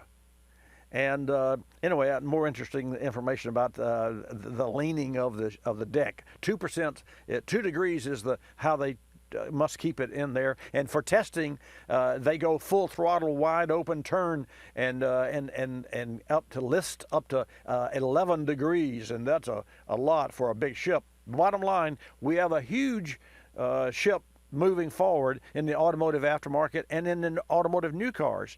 You're not going to turn that ship overnight. So the future is bright, because whenever one part of our, buggy whips, we had buggy whips, and then all of a sudden they went away because we didn't need the horseless carriage anymore. We had the cars. So you're going to see new technologies evolve, and so on and so forth. It's a great question, but not to worry. We will survive and we will prosper, but we'll have to stay with the technology. And folks, you got to stay with me. Don't go away. Folks, recently a 99 Chevrolet Blazer came into the shop. The owner was having problems with hesitation upon acceleration. He'd already changed out several parts: spark plugs, wires, ignition coil, mass airflow sensor, fuel filter, and the air filter element. He even changed the thermostat and coolant temperature sensor. Still had the same problem after putting a lot of money in this car, and he was frustrated. We dug a little deeper, cleaned the throttle body, and checked for trouble codes. No codes. So we recommended Berryman B12 Chem Tool. Carbon deposits and dirty fuel injector nozzles are a common problem with drivability in late model engines. We also recommended a higher quality gasoline. The customer noticed improvement on the first day, and only a few days and a few hundred miles later, the problem was completely gone. Berryman B12 Chem Tool features HEST, Berryman's exclusive high-energy solvent technology. The result is a more complete combination of available chemical technologies. Drive to BerrymanProducts.com for more information. That's BerrymanProducts.com. You're listening to Bobby Likis Car Clinic. More than 1 million wild animals are killed each year illegally. Poaching is a major threat to our country's wildlife. I'm Tom Barry. I'm an actor with a desire to preserve living space for wildlife. The Humane Society Wildlife Land Trust does just that. Works with private landowners to protect wildlife, to preserve natural habitats. To learn more or to work with the Humane Society Wildlife Land Trust, call 800-729-SAVE. That's 800-729-SAVE, or visit wildlifelandtrust.org. Thank you. Did you know 26 million Americans have kidney disease and most don't know it? The day I was diagnosed, I didn't know what to do. I called the National Kidney Foundation, and the young lady who answered stayed on the phone with me and walked me through step by step. She too was surviving kidney disease, and she showed me there could be life after kidney disease. Visit the National Kidney Foundation at kidney.org. Now you know. We're a land of cynics. We don't believe anything anymore. You know why? Because we've been told we've won $1 million, that it's new and improved, that it slices and dices, that our favorite singer is still alive, that we'll be prosecuted if we cut off the tags, and of course that everything is backed with a 100% money-back guarantee. So when we hear the words customer service, we don't believe it. Travelocity isn't surprised if you're a little skeptical when they say they have excellent customer service, and that there's actually a pleasant face behind this website, a living, breathing person with a supercharged computer full of answers. Someone who's willing to help when you get lost, and most of all, someone that will actually pick up the phone when you call with a question or a concern. Customer service is just another example of how Travelocity puts you in control of travel. Chances are you'll never have to use it, but it's good to know it'll be there if you need it. Travelocity.com. Go virtually anywhere.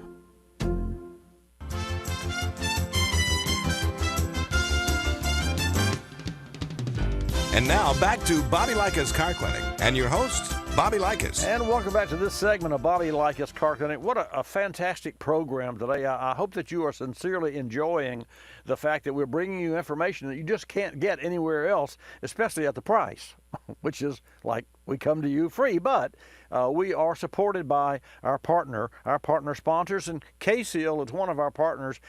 And we get in our shop, 48 years here, automobiles that cost more to repair than that car is worth. And a good example of that scenario is to have an automobile that is worth maybe $5,000, $4,000, but it overheats. It's got a head gasket problem.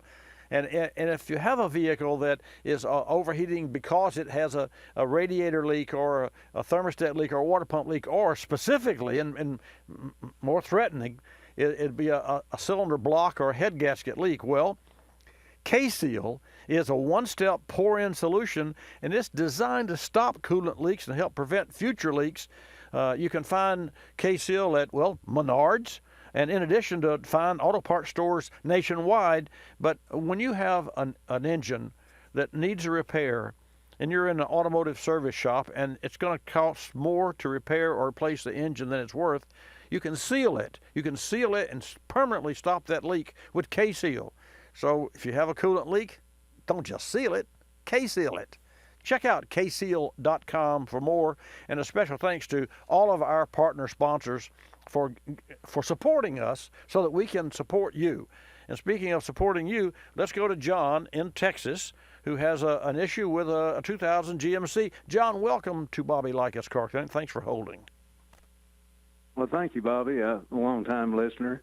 I took my GMC 2010 truck in to change the transmission fluid, and they found the master cylinder was leaking into the booster, and I had that repaired, replaced. And they checked my brake shoes, and the front pads were in the yellow, 20 to 50% left, and the back were just in the red with 3/30 seconds. Mm-hmm. And I thought that was kind of unusual because I usually wear out my front before the rear.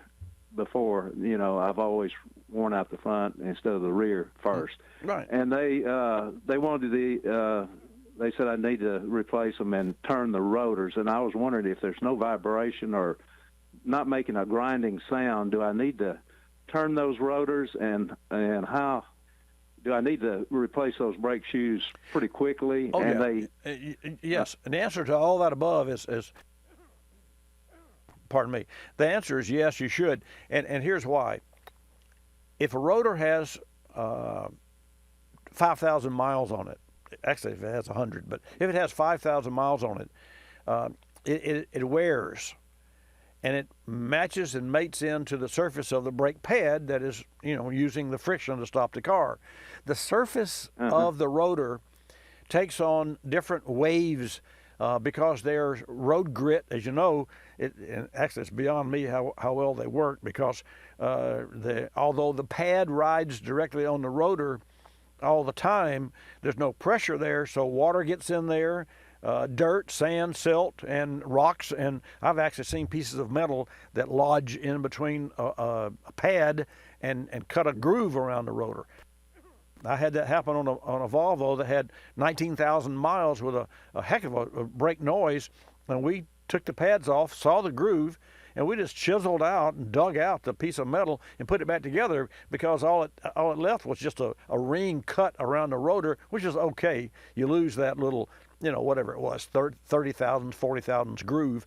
The fact is, though, when you put a new pad on an old rotor, that old rotor doesn't touch that pad 100%. In fact, I'd venture to say that there's 40% less braking power with a new brake pad on an old rotor than otherwise, and otherwise means you always. See, your question reminds me of, there's a slang in the back of the shop that nobody's ever heard. We make fun of shops that advertise low-cost brakes, because what they're doing is called, in behind the scenes, pad slap. Pad slap is when you got a car that needs a set of pads, and you advertise to get people in on a cheap basis, so you slap a set of new pads on an old brake car, and that's the worst thing in the world. And if any company that is doing a pad slap, they should be out of the business. We should have licensing so that doesn't happen, because number one, not only do you have to machine the rotors, but you have to clean the slides and lube the slides and put new hardware on there. In fact, there's a company, as I remember, Carlson. Carlson makes 85% of all of the hardware, even though they're a supplier and their brand is not well known. But Carlson, and it costs about $15 more for a brake job when all the hardware is replaced. And the hardware is the stainless steel slide guides and anti-rattle clips that make the car like what? Like new. So when you buy a new car, when you buy a new car, the brakes work fine. Well, when you got a car with 50,000 or 100,000 miles and needs brakes, and you put new brakes on it, it should be new. I mean, unlike a tune-up where you've got plugs and air filters and fuel filter. I hate to use the word tune-up, but let's just say that is, because everybody thinks that tunes up everything. You still got the old pistons and rings and valves and carbon buildup inside the engine. But with brakes, when you put a set of brakes on, the only thing old about a well-done, properly performed brake job would be the caliper pistons. Everything else should be lubricated and fresh as new. So they're they're telling you correctly. Now, one final closing comment. You said the rears were worn worse than the fronts, and I'll tell you why that is. At one point in time, and they were worn even. They were worn even, both the same. Okay, but I'll tell you why that is. At one point in time, this vehicle had a brake job on the front, and the backs went along for the ride. Well, no, I've owned it since it was new. Now I do pull a cattle trailer with electric brakes. Would that have an effect? I wouldn't think so unless that trailer towing option would have, and I don't know that your 2000 GMC has this, but I know that they had this, like Town and Country vans had this years ago in 2000. I had a 2001 and a 97, so I know. There's a leveling device that measures the riding height of the car, and as the height moves down with weight, that tells the car there's more weight on the back than normal, and that will change the bias of the pressure between front and rear. It will add more to the rear. So I would say to you that more than likely it's because, number one, how many miles does your vehicle have on it? I forget. 90,000. Well, I'll tell you what, if you got 90,000 miles out of the front brake pads, and they're in the yellow, 20 to 50. Yeah, but still, man. I mean, they're not metal to metal. They're not metal to metal. And when you imagine you need a normal brake job. How cool is that at 90,000 miles? And you towed with this vehicle. You're doing something right. You just keep it up. You do exactly what you're doing there. Just one more thing. Okay. They mentioned Delco brake shoes and pads, and it was pretty high. And then they said, well, they could put Wagner. Do you think there's a big difference there? And that'd be the end question. I will say this: the name brand Wagner. I mean, Wagner brakes. Everyone knows Wagner's been in the business forever. So Wagner brakes, Delco, Accabono, people don't even know what Accabono is, but Accabono is the one that brought ceramic brakes in 1987 to the OEMs before the aftermarket ever heard of ceramics. New cars had ceramic brakes. Any of those name brands will serve you well. And as long as what you put on the vehicle is the same formula, or what do you call the formula, the makeup, the content, not content, no, the compound. Thank you, Jonathan. As long as the brake material meets and or exceeds the manufacturer's OEM. And here's the neat thing. And John, here's what I would do if I were you. You can go to any O'Reilly Auto Parts store and ask to look in the parts manual or the parts catalog, and we do this online because we actually are connected with O'Reilly Auto Parts online. We go online, and you go to 2000 GMC Sierra with your VIN number, which you already have, and if your car's in our shop, and then we look at the listing of brakes, and there might be 10, at minimum 5 offerings, but underneath each offering it says factory original with hardware. And then the next line might say factory original sans hardware, or no hardware. And then it might say semi-metallic optional, full metallic optional. But make no mistake about it, there's not a parts house, especially O'Reilly, but there's not a parts house that I know of that doesn't have the listing and whether or not it meets the OE compound. You got it? Okay. You're in good shape. Just make sure they put new brake hardware, because that's not mentioned. Make sure they put new hardware and properly lubricate with. We use Seal Glide on ours, and of all of the jobs that we've repaired that I can think of in the past 15 years, there's one job that we don't have comebacks with, and that's brakes. And that's mainly due to Johnny Bars. And that's mainly the slides and lubricating. Exactly. And all these pad slaps, it hurts me to even talk about it, as you can tell. Yeah. So anyway, hey, any other Well, questions? I sure do appreciate it. I sure appreciate you. Where you live? Tyler, Texas. Well, home of Earl Campbell. Tyler Road. Well, hey, I congratulate you on a even keel brake wear at 90,000 miles. That's really unusual. So, and thanks for calling, dude. Thanks for tuning in too. Always love to hear from Tyler. Thank you, Bobby. You're welcome, We'll John. see you. See you, Bye-bye. man. Bye-bye. Well, let's take another Texas call. There's New York, but let's go to Gary in Texas too. Gary, thanks for holding. Welcome to Bobby Likis Car Clinic. All right, thank you.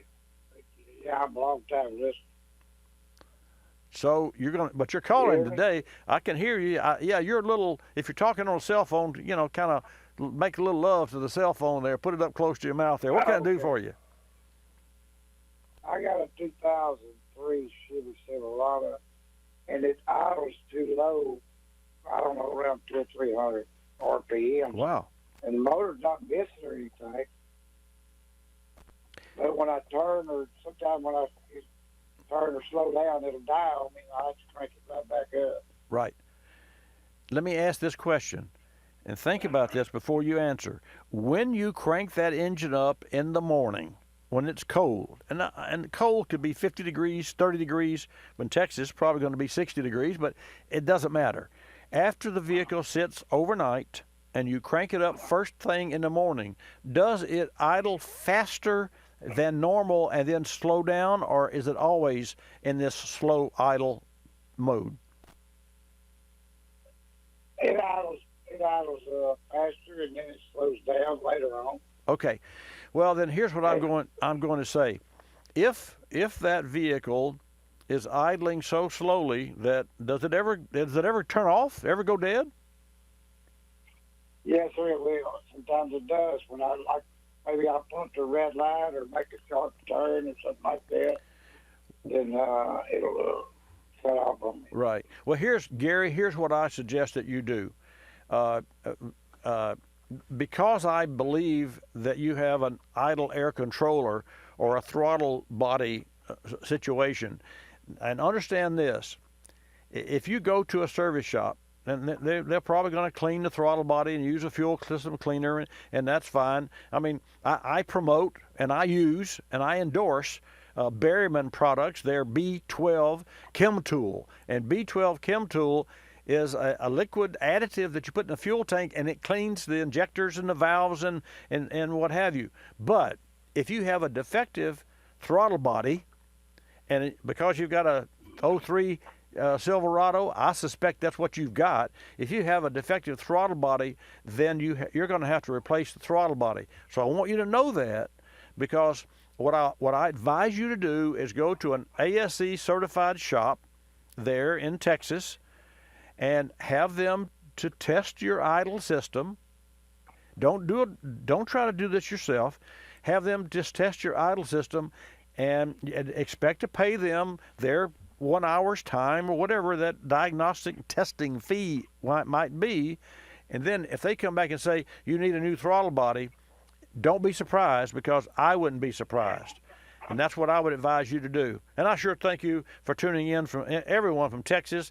And I'm sorry I'm not going to be able to take the New York call, but folks, that's all the time we have. Remember, if you're like earlier in the program, Captain Jim in Las Vegas, or Henry in New York, and you drive these Ford products, you when you get your car repaired or for even maintenance needs, FordParts.com is where you should check out. They feature high-quality parts, images, and line art diagrams, detailed product descriptions, and a related part number section, which is really cool to help you find the right component for your vehicle. Take a quick look. You Ford and Lincoln owners at FordParts.com. That's FordParts.com. Until next time, I'm your host, Bobby Likis. Like us, you'll love us. This is Bobby Likis Car Clinic. Bobby Likis Car Clinic is a copyrighted presentation of Car Clinic Productions Incorporated and may not be reproduced or rebroadcast without the express written approval of Car Clinic Productions Incorporated.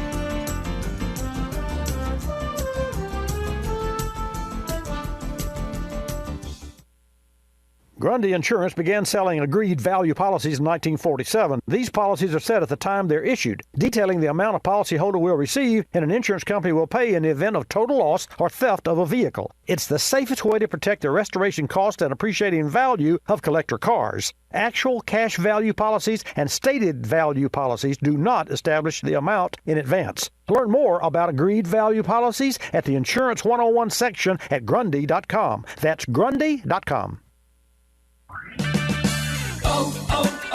O'Reilly! It's O-Rewards Bonus Points Month at O'Reilly Auto Parts. Earn double points on all sale items like wiper blades, motor oil, tools, and more. Are your wiper blades streaking, shattering, or skipping? Save $8 per pair on Bosch Icon wiper blades, plus earn double O-Rewards points. O'Reilly Auto Parts. Better parts, better prices every day. O'Reilly Auto Parts. You're listening to Bobby Likis Car Clinic. P. Ricey Outfitters, I'm Tina. How can I help you? I'd like to place an order. Great. Which item? The cotton roll neck sweater, large. Okay. Periwinkle, Loden, or caramel? The caramel, please. The what? I'd like it in caramel. Oh, the caramel? Yeah, that's what I said, Tina. Actually, you said caramel when it's pronounced caramel. Can't we just call it yellow? No.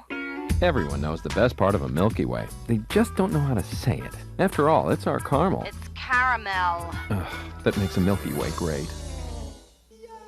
You start my morning, you stir in my soul, you warm my heart, make me feel whole.